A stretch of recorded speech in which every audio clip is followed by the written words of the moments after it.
There's a phrase you'll hear in certain parts of America that should make your blood run cold. Don't even stop for gas. Not be careful. Not watch your back. Don't even stop. When locals, people who've lived there their entire lives, tell passing strangers to keep their foot on the accelerator, that's not small-town paranoia. That's a survival strategy born from decades of economic collapse, abandonment, and the chaos that fills the vacuum when industry dies and takes everything else with it. Here's the thing nobody wants to say out loud. You can buy a house in these towns for less than a used Honda Civic. We're talking $25,000, $15,000, sometimes $10,000 for what looks like a structure but is really just a liability with a roof, and that should terrify you, because real estate doesn't become worthless by accident. When property values crater to zero, it means the economic engine that kept families fed, kept streets lit, and kept law enforcement staffed has completely failed.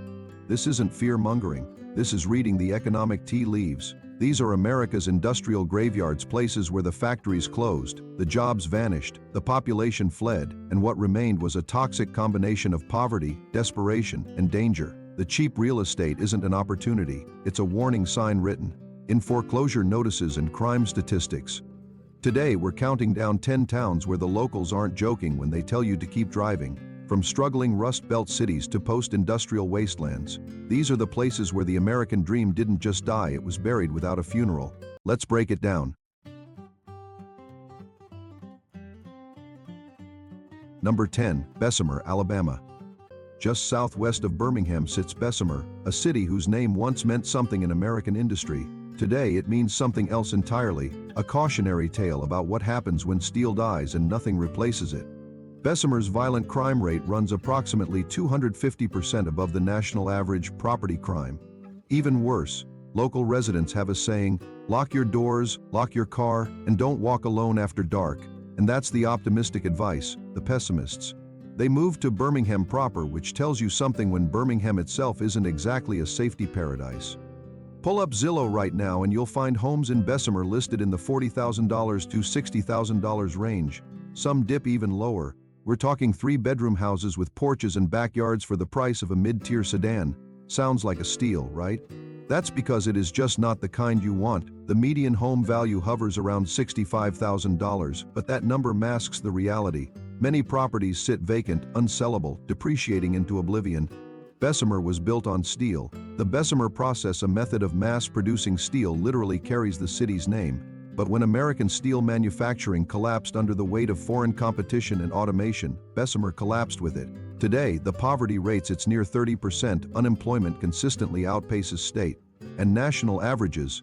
The economic base that once supported 30,000-plus residents has evaporated, leaving behind a population that's shrunk significantly and continues bleeding out. Drive through Bessemer and you'll see the post-industrial fallout in real time. Boarded-up storefronts line what used to be a bustling downtown. Empty lots where factories once stood now grow weeds taller than your car.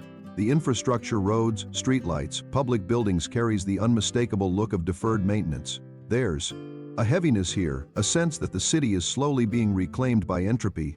Houses with collapsing porches sit next to occupied homes, their residents strapped by negative equity and nowhere else to go.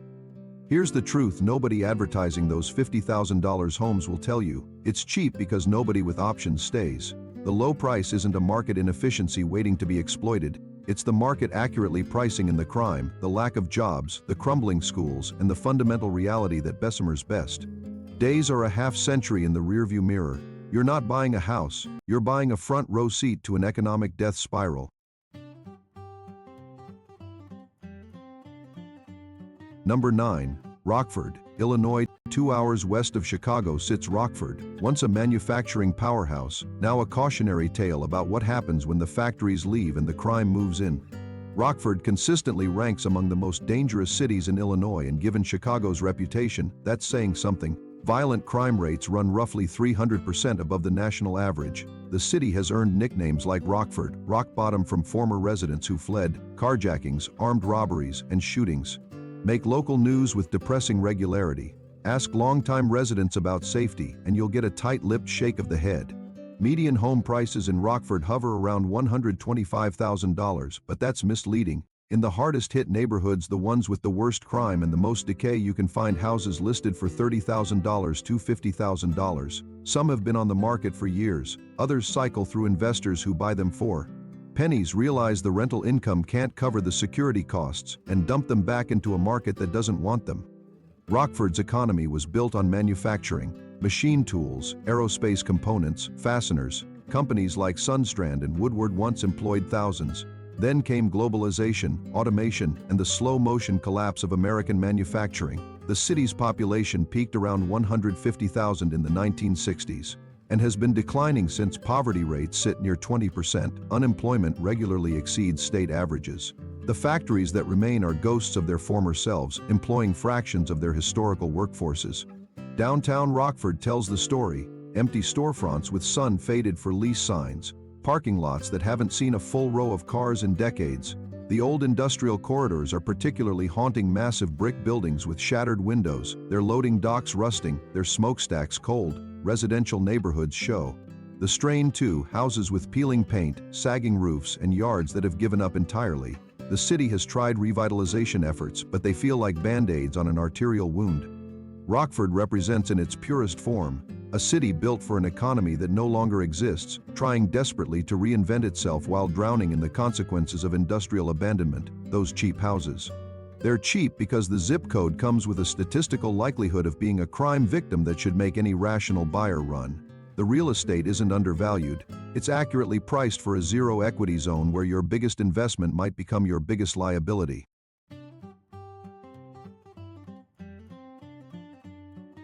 Number 8. Saginaw, Michigan. If Detroit is the poster child for automotive collapse, Saginaw is its forgotten sibling, just as devastated, but without the national attention or the hipster revival narrative.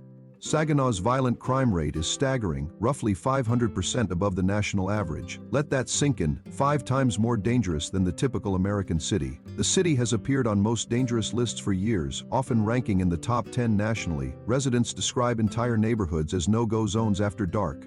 Police resources are stretched so thin that response times can stretch into the unacceptable. This is where the numbers get truly shocking. The median home price in Saginaw sits around for $5,000, but that's the median.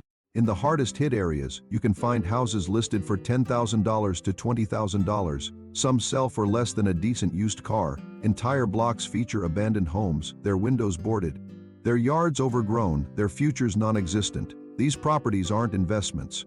They're obligations that local government can't afford to demolish and nobody wants to maintain. General Motors once employed over 30,000 people in Saginaw. Today, a fraction of that. The city's population has collapsed from a peak of nearly 100,000 to roughly for $5,000, a loss of more than half its residents. Those who left took their spending power, their tax contributions, and their stability with them. Poverty rates exceed 35% in some areas. The economic base that supported families for generations has been gutted, replaced by nothing.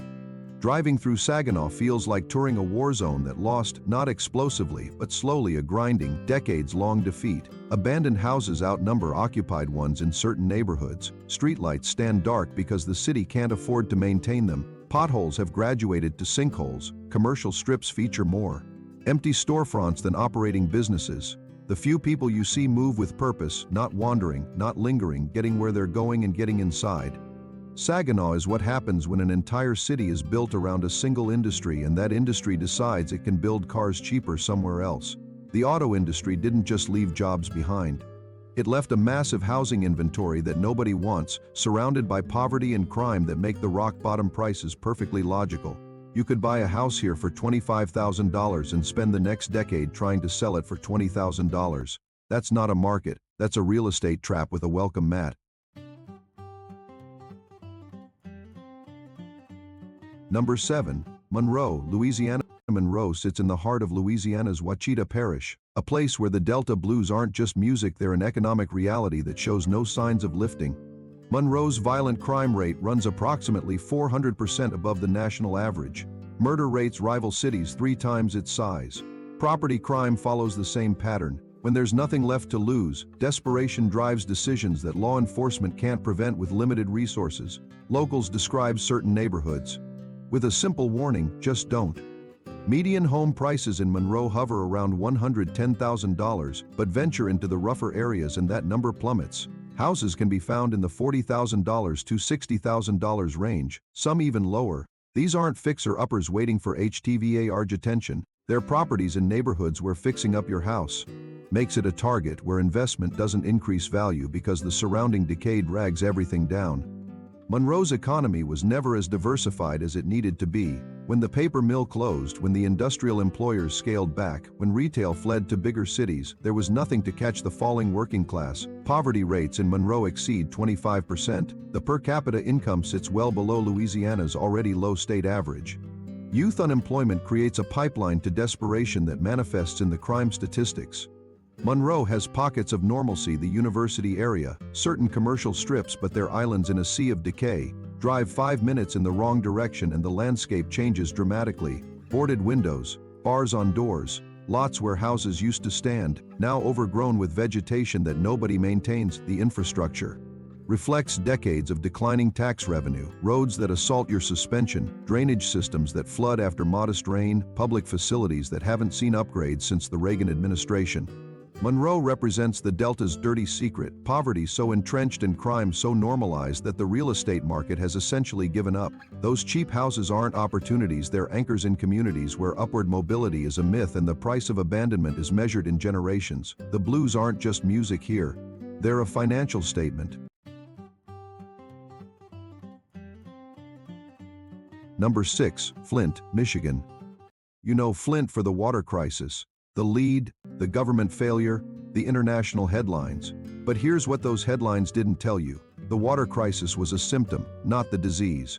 The real crisis started decades earlier when General Motors began its slow-motion abandonment. Flint's violent crime rate exceeds 500% of the national average. It is ranked as the most dangerous city in America multiple times.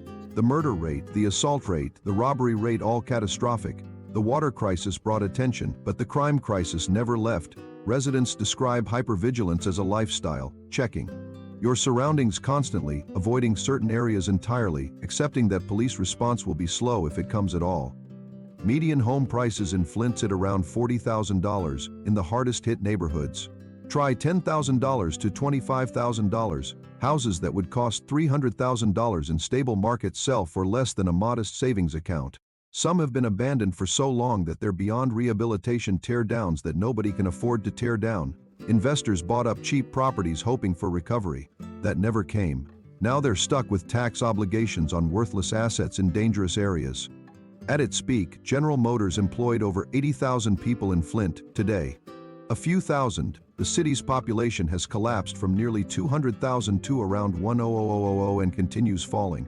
Poverty rates hover around 35%. The median household income is roughly half the national average. The economic foundation that built Flint, that built schools, maintained infrastructure, funded police evaporated, and nothing replaced it. Flint looks like economic warfare rendered in architecture. Block after block of abandoned homes, commercial buildings with plants growing through the roofs, infrastructure so degraded that the water crisis was almost inevitable, decades of deferred maintenance creating conditions for disaster. The occupied homes that remain are often surrounded by abandonment, their residents strapped by equity that doesn't exist and moving costs they can't afford. It's not urban blight, it's post-industrial fallout. Flint should be the national symbol of what happens when corporations extract everything from a community and leave. The water crisis made headlines, but the economic crisis created the conditions. A city so poor it couldn't maintain basic infrastructure, policing, or services. Those $20,000 houses. They're cheap because living there means navigating crime statistics that would be unacceptable anywhere else. In a city that still can't fully guarantee safe water, the price of abandonment isn't just economic, it's existential. Number 5, Pine Bluff, Arkansas. Pine Bluff was once Arkansas's second largest city, a hub of commerce, industry, and southern prosperity. Today, it's a masterclass in urban implosion. Pine Bluff consistently ranks among the most dangerous cities in America for its size. Violent crime rates run approximately 450% above the national average. The city has been dubbed Crime Bluff by critics and former residents alike. Property crime is equally rampant when economic desperation becomes the norm. Theft becomes survival. Local warnings aren't subtle. Outsiders are advised to conduct their business quickly and leave. The median home price in Pine Bluff hovers around $65,000, but that number doesn't capture the full picture. Homes in the most affected neighborhoods list for $20,000 to $300,000. Some sit and sold for years at any price. The city has more abandoned properties than it can count, let alone maintain or demolish. These aren't investment opportunities. They're liability generators in a market with no bottom. Pine Bluff has lost roughly half its population since the 1980s. That's not a typo, half the city simply left. Major employers closed or relocated. The international paper mill that once provided middle-class wages scaled back dramatically. The poverty rate exceeds 30%, median household income sits well below state and national averages. The tax base erosion has crippled city services, creating a feedback loop. Declining services drive out residents, which reduces the tax base, which further degrades services. Downtown Pine Bluff resembles a photograph from decades past, slowly fading. Grand buildings from the city's prosperous era sit empty, their windows dark, their futures uncertain. Residential neighborhoods show similar distress. Houses with collapsing roofs next to houses with families still trying to hang on. The commercial activity that remains clusters in small defensible areas. Empty lots multiply as abandoned structures are demolished with no replacement planned. It's a city that's physically shrinking, one demolished building at a time.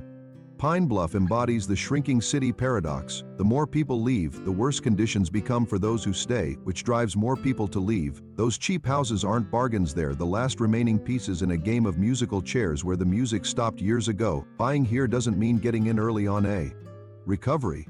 It means buying into a trajectory that shows no signs of reversing. Number 4. Chester, Pennsylvania. Just 15 miles from Philadelphia's gleaming downtown sits Chester, a city so devastated that it might as well exist in a different country. The geographic proximity makes the economic distance even more obscene. Chester's violent crime rate exceeds 400% of the national average. The city has repeatedly ranked among Pennsylvania's most dangerous, competing with cities many times its size. Shootings occur with numbing regularity. The murder rate, adjusted for population, rivals major urban centers. Police presence is visible not because of adequate funding, but because the need is constant. Median home prices in Chester hover around $60,000. In the rougher sections, which constitute most of the city properties, list for $30,000 to $50,000. Some have been on the market so long they've become permanent fixtures on real estate sites. The cruel irony, just a few miles away, Philadelphia's suburbs feature homes 10 to 20 times more expensive. Chester's prices aren't low because the market hasn't discovered it. They're low because the market has accurately assessed the risk.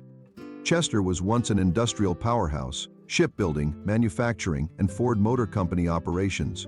The population peaked at nearly 66,000 in 1950. Today, it's under 35,000 and falling. The factories closed or automated, the jobs vanished, poverty rates exceed 30%, the remaining economic activity includes a casino and a trash incinerator, both of which provide jobs but also reinforce Chester's status as a dumping ground for regional problems. Chester looks bombed out. That's not hyperbole, it's the visual impression that strikes most first-time visitors. Blocks of abandoned row homes, streets where more lots sit empty than occupied, commercial buildings that haven't housed businesses in decades. The decay is comprehensive, sidewalks crumbling, streetlights unreliable, public spaces neglected. 15 miles from billion-dollar Philadelphia development projects, Chester operates like a forgotten city. Chester is the purest example of post-industrial void in this countdown.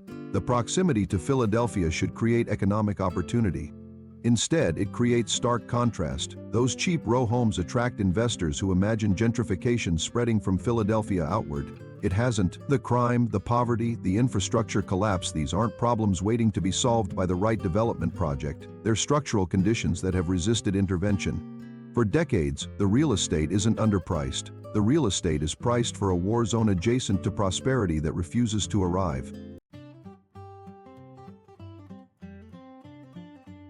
Number 3. Camden, New Jersey. Across the Delaware River from Philadelphia, Camden spent decades as America's most dangerous city. It's trying to recover, but the economic scars run so deep that recovery is measured in generations, not years. Camden's violent crime rate, though improved from its absolute peak, still runs approximately 350% above the national average. For years, Camden held the title of America's most dangerous city, a distinction so entrenched that even substantial improvement leaves it among the worst. The city dissolved its entire police department in 2013 and started over with a county force. Progress exists, but so does the legacy of decades when Camden was synonymous with danger. Median home prices in Camden hover around $8,000, artificially elevated by a few waterfront developments marketed to Philadelphia commuters. Venture into the city's interior neighborhoods and prices collapse to $30,000 to $50,000, with some properties listed even lower. The inventory of cheap housing reflects decades of abandonment, properties tax foreclosed, purchased by speculators, abandoned again, and cycling through a market that doesn't really want them. Camden's industrial history reads like American manufacturing itself. Campbell's Soup, RCA Victor, New York Shipbuilding, all gone or dramatically reduced. The population has collapsed from over 125,000 to under 75,000. Poverty rates exceed 35%. The tax base erosion has been so severe that New Jersey has essentially taken over city operations multiple times. Camden's economy is now based largely on eds and meds, universities and hospitals that provide jobs but can't rebuild what manufacturing hollowed out. Camden's visual landscape tells the story of the broken grid, infrastructure designed for a larger, wealthier population now serving a smaller, poorer one. Abandoned factories loom over struggling neighborhoods. Row houses that once held working families now sit empty, their windows gone, their porches collapsing. The waterfront has seen investment, new developments, corporate relocations, but they feel disconnected from the city's core, islands of renewal in an ocean of distress. Camden is trying. The new police model has reduced crime. Investments are being made, but the economic hole is so deep that success is relative. Those cheap houses near the waterfront development, they're cheap because the development hasn't spread and shows no signs of spreading. The grid was broken by decades of disinvestment, white flight, industrial collapse, and institutional neglect. Fixing it requires more than good intentions. It requires reversing economic forces that have operated for 50 years. Don't hold your breath. Don't buy that $40,000 house thinking you're getting in early.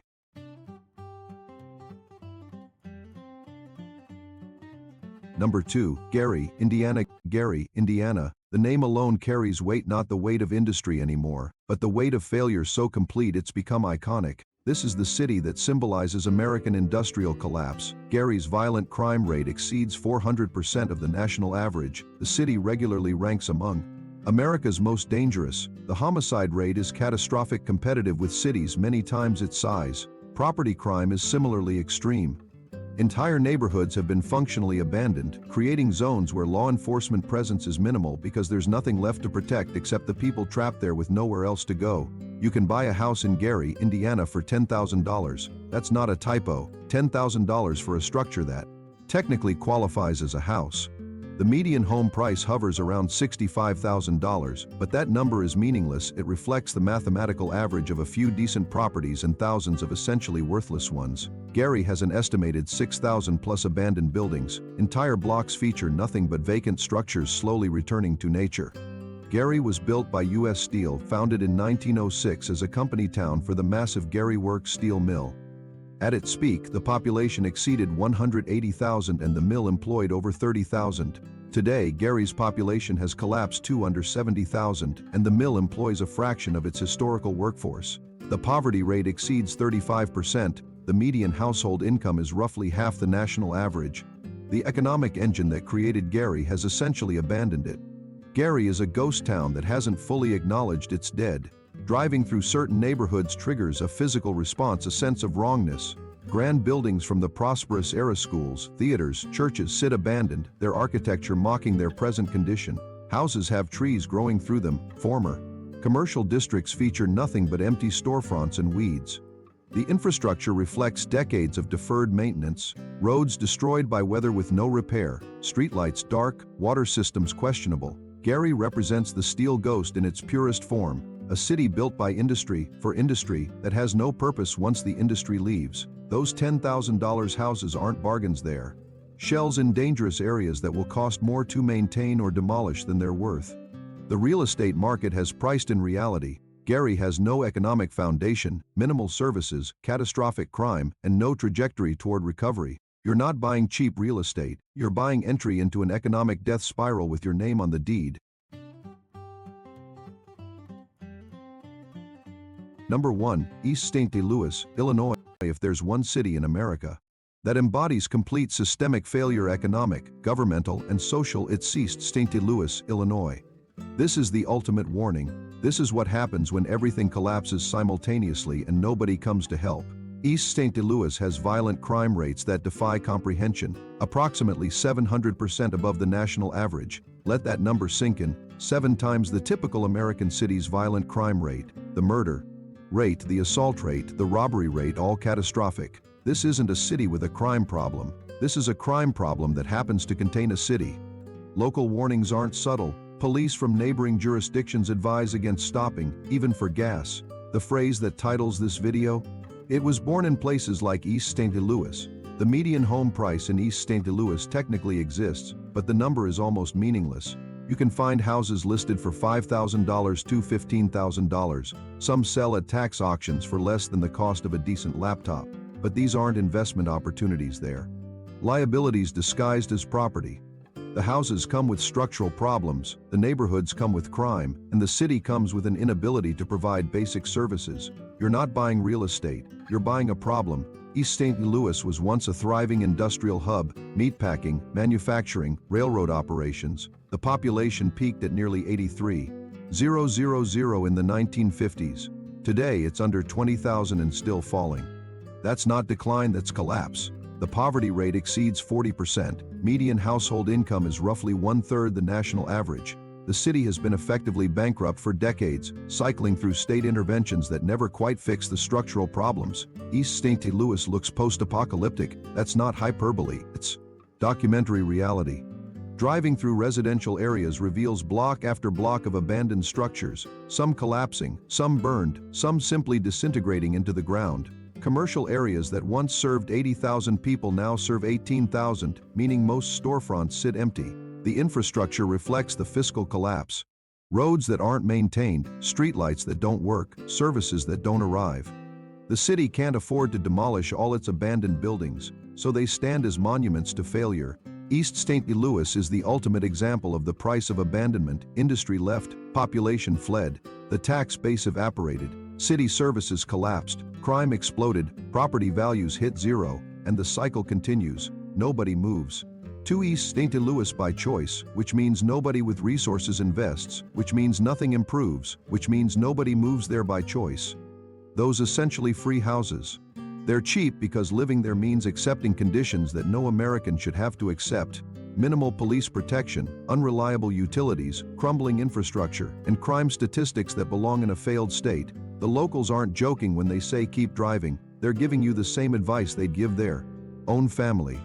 Because in East St. Louis, the economic death spiral has claimed everything, including the ability to stop safely for gas.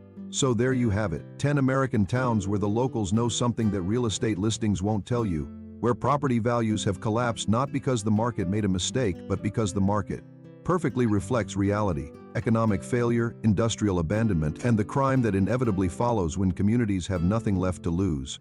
These aren't investment opportunities waiting to be discovered. They're warnings written in foreclosure notices, crime statistics, and population graphs that point relentlessly downward. The cheap real estate isn't a bug, it's a feature, the market's way of telling you exactly what that neighborhood, that city, that zip code is worth. When you factor in the danger, the decay, and the complete absence of economic future. Some financial gurus will tell you to buy the dip, to find undervalued assets, to get in before the recovery. But recovery requires something to recover too. These cities aren't temporarily depressed markets waiting for their comeback. They're post-industrial fallout zones where the comeback isn't coming. So the next time you see a house listed for $15,000 and think you found a secret opportunity, remember this video. Remember the crime rates. Remember the poverty statistics. Remember the locals who know better than anyone what that price really means. Keep driving. Your safety and your wallet will thank you.